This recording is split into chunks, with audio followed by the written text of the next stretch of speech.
మా latest videos కోసం మా ఈ తెలుగు న్యూస్ ఛానల్ సబ్స్క్రైబ్ చేసి గంట సింబల్ యాక్టివేట్ చేసుకోండి.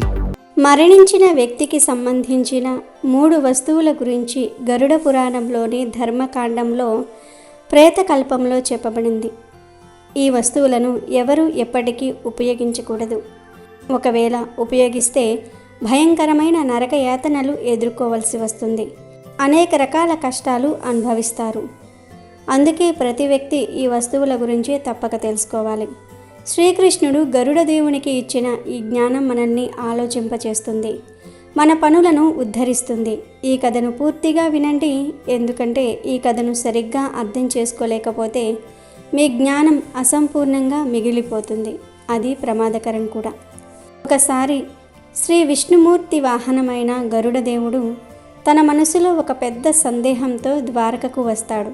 అక్కడ శ్రీకృష్ణుణ్ణి కలవాలని అనుకున్నాడు. తన ప్రియమైన గరుడిని చూసిన శ్రీకృష్ణుడు ఆనందంతో ఆహ్వానిస్తాడు. హే గరుడ, ద్వారకలో నీకు స్వాగతం. నీ రాకతో నా హృదయం సంతోషంతో నిండిపోయింది. నీవు ఇక్కడికి రావడానికి ఏదో ప్రత్యేక కారణం ఉందని నాకు తెలుసు. చెప్పు, ఏ పని మీద వచ్చావు అని ప్రేమగా అడుగుతాడు. గరుడ భక్తితో కృష్ణుడికి నమస్కరిస్తూ ఇలా అంటాడు. ప్రభు, నీవు సర్వజ్ఞుడవు. ఈ విశ్వంలో నీకు తెలియనిది ఏమీ లేదు. నా మనసులో ఒక సందేహం ఉంది. దాన్ని తీర్చగలిగేది నీవు మాత్రమే. దయచేసి నాకు సహాయం చెయ్యి. శ్రీకృష్ణుడు చిరునవ్వుతో ఇలా అంటాడు. హే పక్షిరాజా, నీ సందేహం ఏదైనా సరే భయపడకుండా అడుగు. నీ ప్రశ్నలకు సమాధానం చెప్పటం నా బాధ్యత. నీ ఆందోళనను తీర్చటం నా కర్తవ్యం.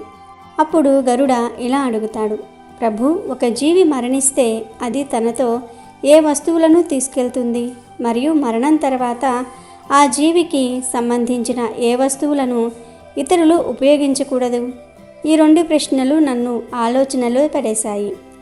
అప్పుడు కృష్ణుడు ఇలా అంటాడు. గరుడ, నీ ప్రశ్న చాలా ముఖ్యమైనది.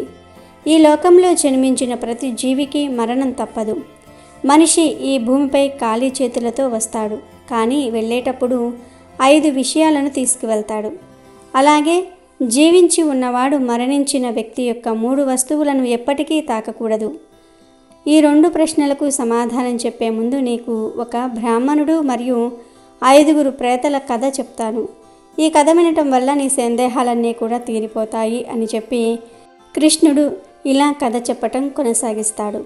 ఈ కథను శ్రద్ధగా విను గరుడ. ఈ కథలో మానవ జీవితంలోనే గొప్ప రహస్యాలు దాగి ఉన్నాయి. దీన్ని వినటం వల్ల కోట్లాది పాపాలు నశిస్తాయి. అందుకే ఈ కథను ఎక్కువ మందికి చెప్పు, ప్రచారం చెయ్యి. గరుడు భక్తితో ఇలా అంటాడు. ప్రభు, ఈ పవిత్ర కథను శ్రద్ధగా వినడానికి నేను సిద్ధంగా ఉన్నాను. దయచేసి చెప్పండి.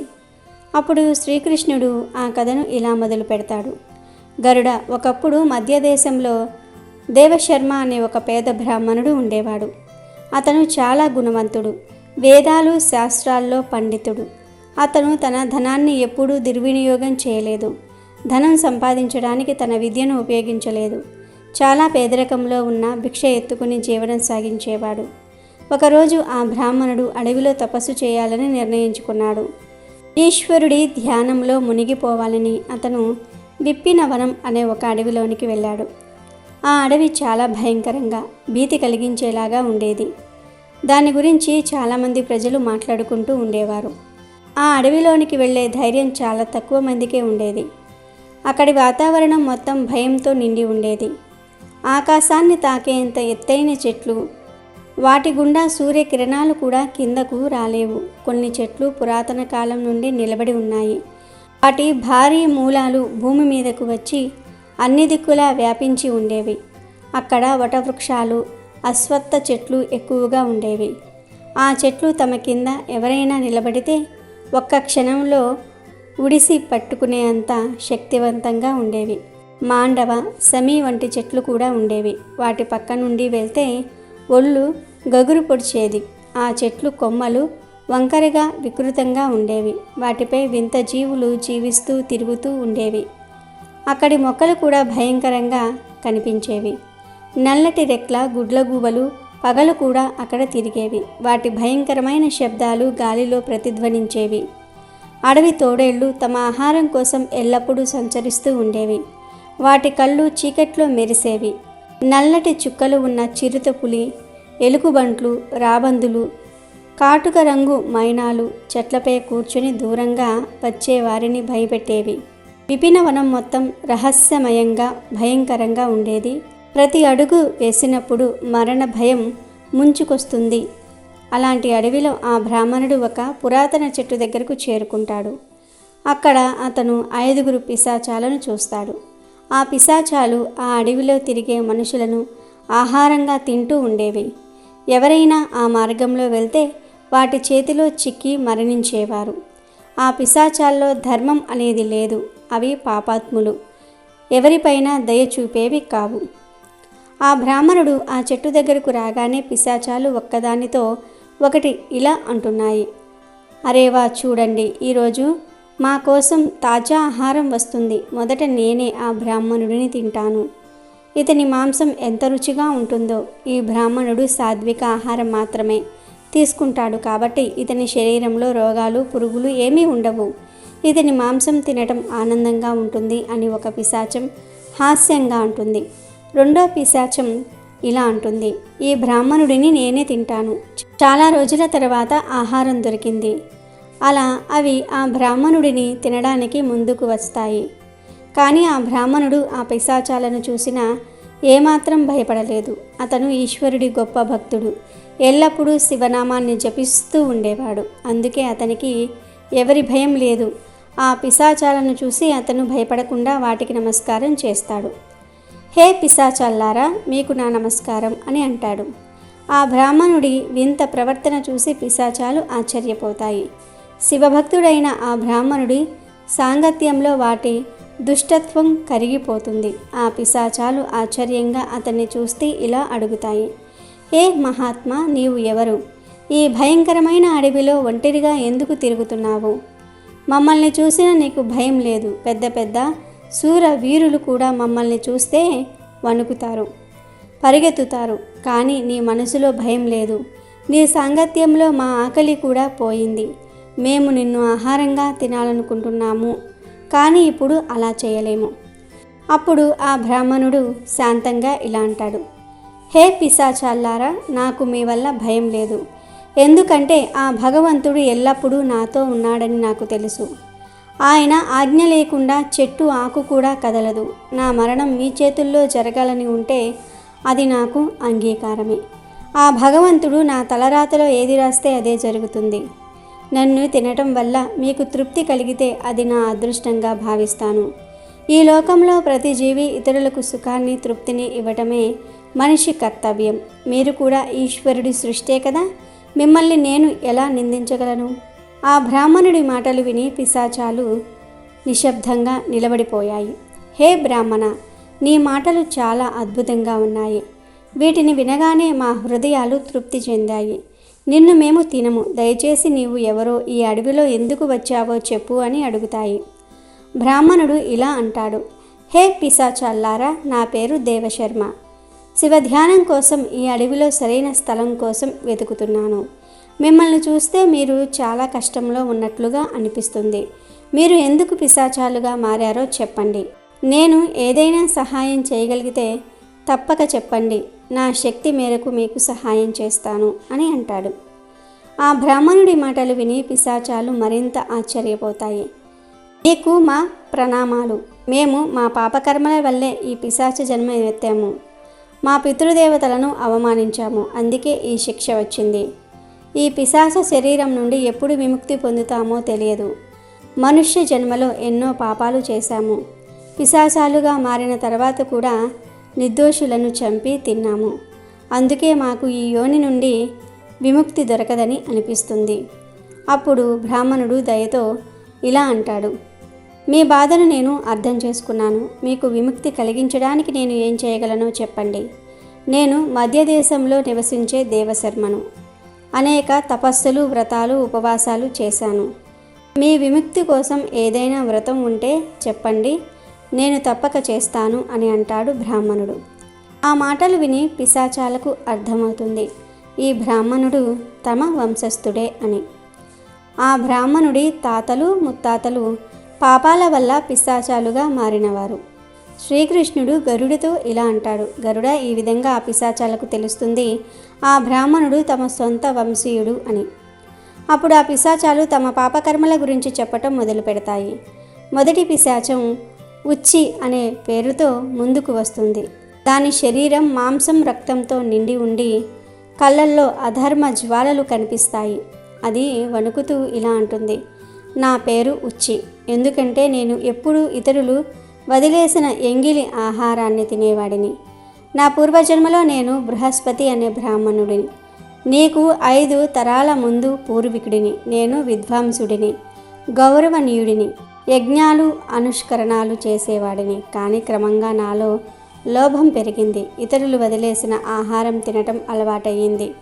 ఎంగిలి ఆహారంలో నాకు రుచి అనిపించింది. అది అధర్మమని తెలిసినా ఆహారాన్ని తీసుకునేవాడిని. ఒకరోజు ఒక పవిత్ర యజ్ఞం తర్వాత వదిలేసిన ఎంగిలి ఆహారం తిన్నాను.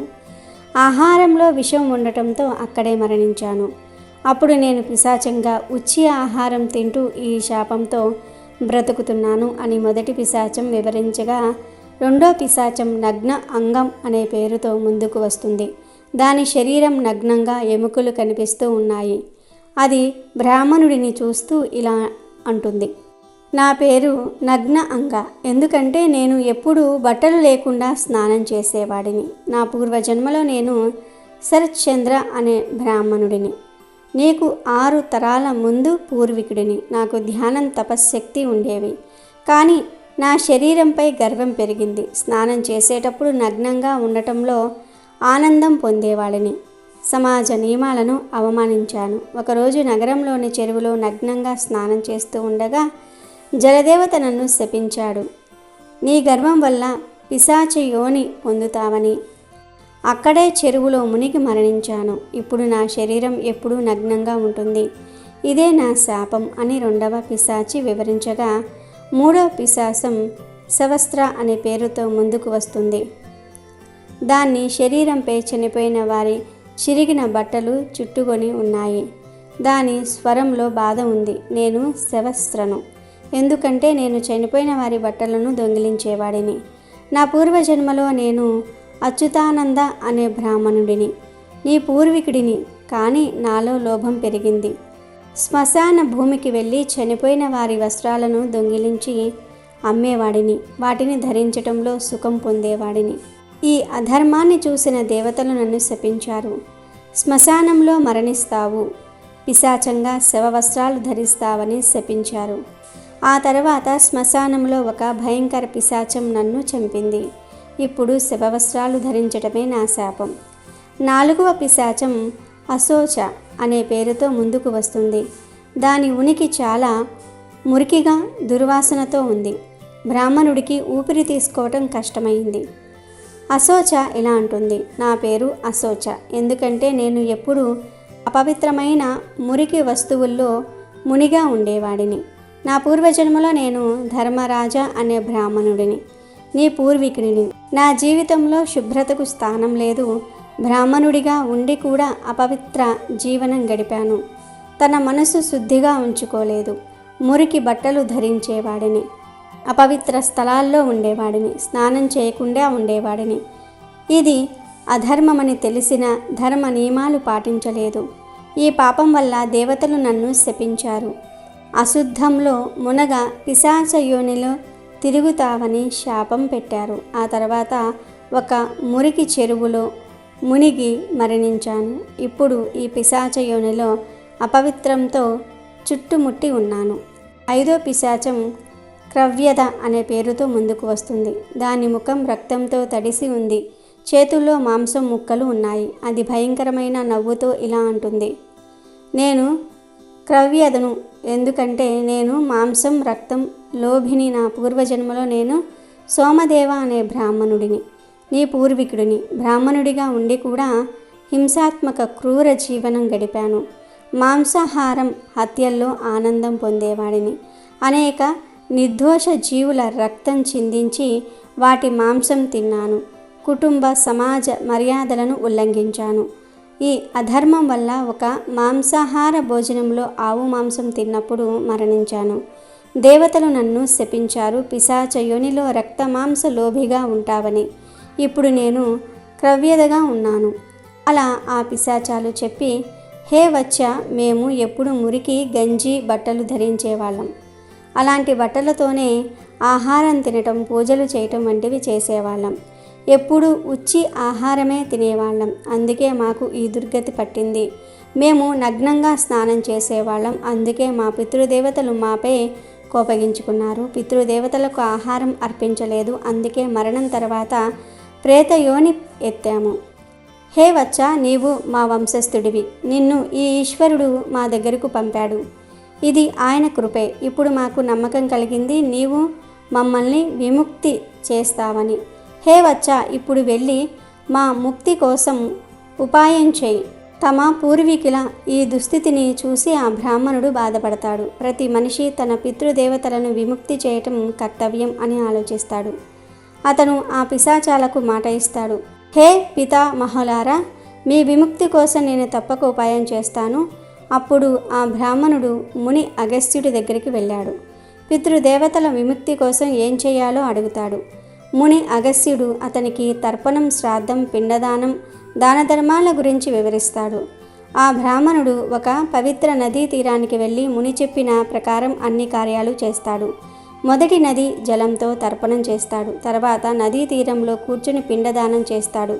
తనకు సాధ్యమైనంత వరకు దాన ధర్మాలు చేస్తాడు. ఈ విధంగా ఆ బ్రాహ్మణుడి తర్పణం, దాన ధర్మాల వల్ల ఆ పిశాచాలు విముక్తి పొంది స్వర్గానికి వెళ్తాయి. అప్పుడు శ్రీకృష్ణుడు గరుడితో ఇలా అంటాడు. గరుడా, అందుకే మనిషి ఎప్పుడూ ఉచ్చి వస్త్రాలు ధరించకూడదు. అంటే మురికి గంజి బట్టలు వేసుకోకూడదు. ఉచ్చి ఆహారం తినకూడదు. ఇతరులు వదిలేసిన, నేలపై పడిన, పితృదేవతలకు అర్పించని ఆహారం ఉచ్చిష్టం అవుతుంది. హే గరుడా, ఇప్పుడు మరణించిన వ్యక్తి యొక్క ఏ వస్తువులను జీవించిన వారు ఉపయోగించకూడదో చెప్తాను, శ్రద్ధగా విను. మనిషి ఈ లోకంలో జన్మించి భౌతిక సుఖాల మోహంలో పడతాడు. మరణం తర్వాత కూడా ఆ వస్తువులపై మోహం వదలడు. ఒక మనిషి సాంసారిక వస్తువులపై మోహాన్ని వదలకపోతే వివిధ యోనుల్లో జన్మించి ఈ భూమిపై తిరుగుతాడు. కొన్నిసార్లు ఈ మోహం అంతగా ఉంటుంది, మరణం తర్వాత కూడా ఈ భూమిపై ప్రేతయోనిలో తిరుగుతాడు. అకాల మరణం సంభవిస్తే కూడా ప్రేతయోనిలోనికి వెళ్తాడు. అలాంటి ప్రేతం తన కుటుంబ సభ్యులను బాధపెడుతుంది. కొన్నిసార్లు మనిషి చనిపోయిన వారి వస్తువులను జ్ఞాపకంగా దగ్గర ఉంచుతాడు లేదా వాటిని ఉపయోగిస్తాడు. కానీ కొన్ని వస్తువులను ఎప్పటికీ తాకకూడదు. ఎందుకంటే ఆ వస్తువులతో చనిపోయిన వ్యక్తి శక్తి జోడింపబడి ఉంటుంది. ఆ వస్తువులపై చనిపోయిన వ్యక్తికి మోహం ఎక్కువగా ఉంటుంది. మరణం తర్వాత కూడా ఆ వస్తువులతో అతను అనుబంధం పెట్టుకుంటాడు. ఎవరైనా ఆ వస్తువులను ఉపయోగిస్తే అనేక సమస్యలు ఎదుర్కొంటాడు. ఆ చనిపోయిన ఆత్మ అతని బాధ పెడుతుంది. అందుకే చనిపోయిన వ్యక్తి వస్తువులను ఎవ్వరూ ఉపయోగించకూడదు. ఆ వస్తువులను ఇంట్లో జాగ్రత్తగా ఉంచవచ్చు లేదా నదిలో ప్రవహింపజేయవచ్చు. కానీ వాటిని ఉపయోగించటం మాత్రం చేయకూడదు. ఆ చనిపోయిన ఆత్మ శాంతి కోసం అతని ప్రియమైన వస్తువులను దానం చేస్తే చాలా శుభకరం. చనిపోయిన వ్యక్తి బట్టలు, ఆ బట్టలను ఎప్పటికీ ధరించకూడదు. వాటిని వేసుకుంటే చనిపోయిన వ్యక్తి ఆత్మ ఆ బట్టలను ధరించిన వ్యక్తితో జోడించబడుతుంది. ఆ వ్యక్తికి చనిపోయిన వారి జ్ఞాపకాలు బాధిస్తాయి. దీనివల్ల ఆ వ్యక్తి మానసికంగా, శారీరకంగా బలహీనపడతాడు. చనిపోయిన వారి శక్తి అతనికి అనుభవం అవుతుంది. అందుకే ఆ బట్టలను ఎప్పుడూ ధరించకూడదు. వాటిని దానం చేయటం ఉత్తమం. దీనివల్ల ఆత్మకు శాంతి లభిస్తుంది. రెండో వస్తువు చనిపోయిన వ్యక్తి ఆభరణాలు. ఆభరణాలు కూడా బట్టల్లాగే చనిపోయిన వ్యక్తికి ఆభరణాలపై బట్టల కంటే ఎక్కువ మోహం ఉంటుంది. ఎందుకంటే ఆభరణాలు అందంగా కనిపించడానికి ధరిస్తారు. కానీ ఒక వ్యక్తి మరణిస్తే ఆభరణాలను మరొకరు ధరిస్తే ఆత్మ అసౌకర్యంగా ఫీల్ అవుతుంది. ఆత్మ ఆ వ్యక్తిని బాధ పెడుతుంది. మోక్ష మార్గంలో వెళ్లకుండా ఈ మరణలోకంలోనే తన కుటుంబాన్ని ఇబ్బంది పెడుతుంది. అందుకే ఆభరణాలను ఎప్పటికీ ధరించకూడదు. వాటిని కరిగించి దానం చేయటం మంచిది. మూడవ వస్తువు చనిపోయిన వ్యక్తి జపమాల. జపమాల ఆ వ్యక్తి జీవితంలో పుణ్యం యొక్క తాళం చెవి. మరణం తర్వాత ఆ జపమాలను జీవించిన వ్యక్తి ధరించకూడదు. ఆ జపమాలను పవిత్ర నదిలో ప్రవహింపచేయాలి. పవిత్ర నది ఆ వ్యక్తి పుణ్యాన్ని స్వర్గానికి తీసుకువెళ్తుంది. శ్రీకృష్ణుడు ఇలా అంటాడు. గరుడా, మరణం తర్వాత మనిషి తన పాపాలు పుణ్యాలను మాత్రమే తీసుకువెళ్తాడు. భౌతిక వస్తువులన్నీ ఇక్కడే మిగిలిపోతాయి. అందుకే వాటిపై అతిగా మోహం పెట్టుకోకూడదు. కృష్ణుడు ఇలా కొనసాగిస్తాడు. మరణం తర్వాత ఆత్మతో కొన్ని విషయాలు వెళతాయి. అవి తదుపరి జన్మలు కూడా ఉంటాయి. ఆ విషయాలు ఆత్మ కర్మలు ఇచ్చలతో ముడిపడి ఉంటాయి. ఇప్పుడు ఆ 5 విషయాల గురించి వివరంగా చెప్తాను విను అని శ్రీకృష్ణుడు ఇలా అంటాడు. మొదటిది కామం. ఆత్మతో మరణం తర్వాత కూడా కామం ఉంటుంది. మనిషి కోరికలు అతన్ని కొంత శరీరం ధారణకు ప్రేరేపిస్తాయి. కామం ఒక చంచల శక్తి ఆత్మను కొత్త శరీరం కోసం వెతికేలాగా చేస్తుంది. ఒక వ్యక్తి మరణిస్తే అతని ఇచ్ఛలు అతనితో వెళ్తాయి. ఆ ఇచ్ఛలు తదుపరి జన్మలో పనిచేస్తాయి. కామం ఆత్మను సంసారిక చక్రంలో బంధించే శక్తిగా చెప్పవచ్చు. ఒక వ్యక్తి తన ఇచ్ఛలను త్యాజిస్తే అతనికి మోక్షం లభిస్తుంది. అందుకే మరణ సమయంలో ఇచ్ఛలను వదలటం చాలా ముఖ్యం. ఇచ్ఛలను తీసుకువెళ్ళేవారు మళ్ళీ జన్మిస్తారు, ఎందుకంటే ఆ కామం వారిని ప్రేరేపిస్తుంది. రెండవది వాసన. వాసన కామం యొక్క ఉన్నత రూపం. ఇది మనిషిని ఇంద్రియ సుఖాలు భోగాల వైపు ఆకర్షిస్తుంది. ఈ లలాసకు అంతం లేదు. మరణ సమయంలో కూడా చాలామంది వాసన నుండి విముక్తి పొందలేరు. ఈ వాసన సాంసారిక వస్తువులు, ధనము, కుటుంబ భోగాలపై ఆకర్షణను పెంచుతుంది. వాసన చాలా శక్తివంతమైనది. మరణం తర్వాత కూడా ఆత్మతో ఉంటుంది. విష్ణు పురాణంలో రాజా భరత కథ ఉదాహరణ. రాజా భరత ఒక జింక పిల్లపై అతిగా ప్రేమ పెంచుకుంటాడు. మరణ సమయంలో కూడా ఆ జింక గురించి ఆలోచిస్తూ ఉన్నాడు. దీనివల్ల తదుపరి జన్మలో అతని జింకగా జన్మించాడు. ఇది వాసన ఆత్మను బంధనాల్లో ఉంచుతుందని చూపిస్తుంది. మనసు శాంతి ధ్యానంతోనే వాసన నుండి విముక్తి లభిస్తుంది.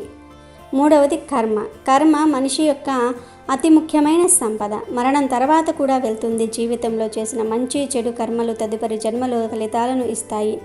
మరణ సమయంలో ఆత్మ చేసిన కర్మల లెక్క తీసుకోబడుతుంది. మంచి కర్మలు చేస్తే పరలోకంలో సుఖశాంతి లభిస్తుంది. తదుపరి జన్మలో సంపద లభిస్తుంది. చెడు కర్మలు చేస్తే నరకం లేదా దుర్మార్గపు జీవితం వస్తుంది. అందుకే ధర్మశాస్త్రాల్లో కర్మకు ఎంతో ప్రాముఖ్యత ఇవ్వబడింది. కర్మగతి అద్భుతమైనది.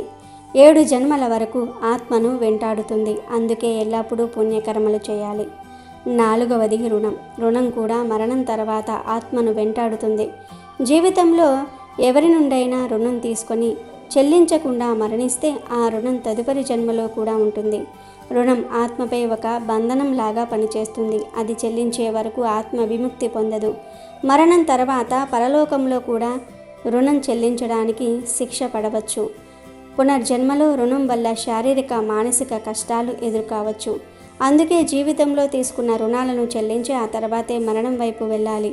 అప్పుడు ఆత్మ ఈ చిక్కు నుండి విముక్తి పొందుతుంది.